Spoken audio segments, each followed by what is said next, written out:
International break is over and club football resumes officially tomorrow. And as a Nigerian, I can tell you categorically, I did not enjoy that break at all. And NFF is to be blamed. Hi, channel family. My name is Ariola. Welcome to On the Sideline. I'm going to tell you why I am blaming NFF. I know a lot of people have been blaming the players. They're calling them iPhone boys and saying all sorts of names. It's understandable, right? They are the ones playing the football, so you can blame them. But I need us to understand that the problem we are facing right now in our football is the NFF's fault. You look at the home-based players, they went to Chan and they did not give a good account of themselves. They were disappointing. Now, the Super Eagles, the ones we are relying on, the ones we are putting all our hopes on to get us a FIFA World Cup ticket, we might not qualify. See, we can qualify and we can also not qualify. It can go either ways. But as it stands right now, it looks most likely like we are not going to be going for that FIFA World Cup. Now, after that game against South Africa, which we drew, by the way, an own goal from Trustekong and a great header by Calvin Bassey, NFF officials released a press statement, a diabolical press statement. It was horrendous. I'm not sure I've seen a statement from a federation as horrendous as that one before. Now, this was what they said. Nigeria's road to the 2026 FIFA World Cup finals remains rough after the Super Eagles could only force South Africa's Bafana to a 1-1 draw, all at the Free State Stadium in Bloemfontein on Tuesday.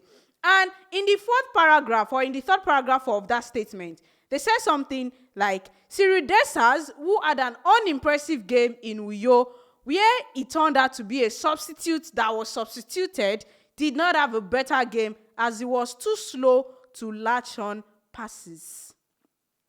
Whoever wrote that statement for NFF, you should be arrested. You are the problem. You are the problem.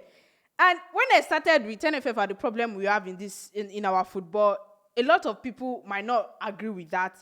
But you look at how everything is happening right now, we need to understand that it is a structural and a foundational problem. The problem is not with the players. The problem did not start with the players. The problem is NFF. How will a federation allow that kind of statement to be released under their nose? Now, this is why I'm even here today, because I already said I was not going to talk about that press release, because it doesn't make any sense at all. It's a disgrace. It's shameful. It's shameful to any football federation, not to talk of the Nigerian Football Federation. Now, I heard it on radio this morning when the General Secretary of the NFF, Dr. Sanusi Mohammed, has come out to downplay that statement instead of coming out to apologize and take responsibility that yes, we bluffed. We were not trying to blame a player, but we were in our feelings. Come out and tell us that you guys were emotional. He came out to downplay the statement and to say, it was not approved under NFF, this and that. I heard him on radio. Yes, that's what he said. He downplayed it. Instead of being accountable and apologizing. If you look at the way all of this is playing out, you will understand that this is all NFF's problem. And I have to say that Eric Chell was set up for failure. There was no way they were bringing in Eric Chell for him to come and qualify us for the World Cup. After we played 6 games and we've drawn 4 out of 6 games. Where does it happen? There was no way they were bringing him to come and get us qualified because he's not a magician. He's not the fairy godmother. Eric Chell is not a fairy godmother. Finidi George was there for 2 weeks. They gave us Senegal. Senegal was in charge of a game. Peseiro was the one that started these World Cup qualifiers for us. And all of these coaches, under them, we did not do anything spectacular. And when it was almost 9 minutes, they went on to bring Eric Chell, thinking that I was going to do magic. So you can see right now that in as much as we are blaming the players and say, maybe we should bring on the local-based players, let's start calling up the local-based player, even that one sounds somehow listening to it. In as much as we want to blame all these players, NFF is still going to continue doing what they want to do. As much as we still have the people in that football federation there right now, we're not going to see any difference. Now we have to look forward to the 2030 World Cup. Let's even hope we qualify for that one. Because as it stands right now, it is going to be difficult to rebuild this squad.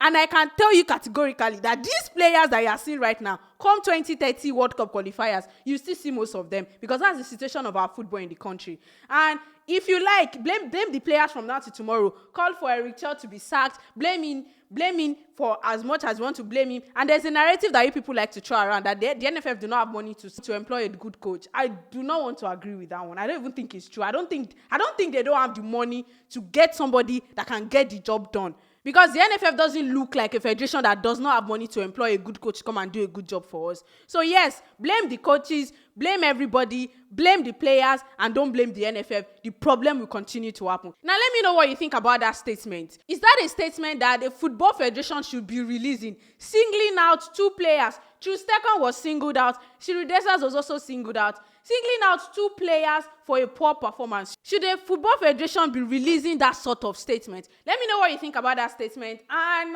what do you think is the solution to the Nigerian football problems? Is it going to get solved any moment from now, or we are going to be like this for the next 10 years?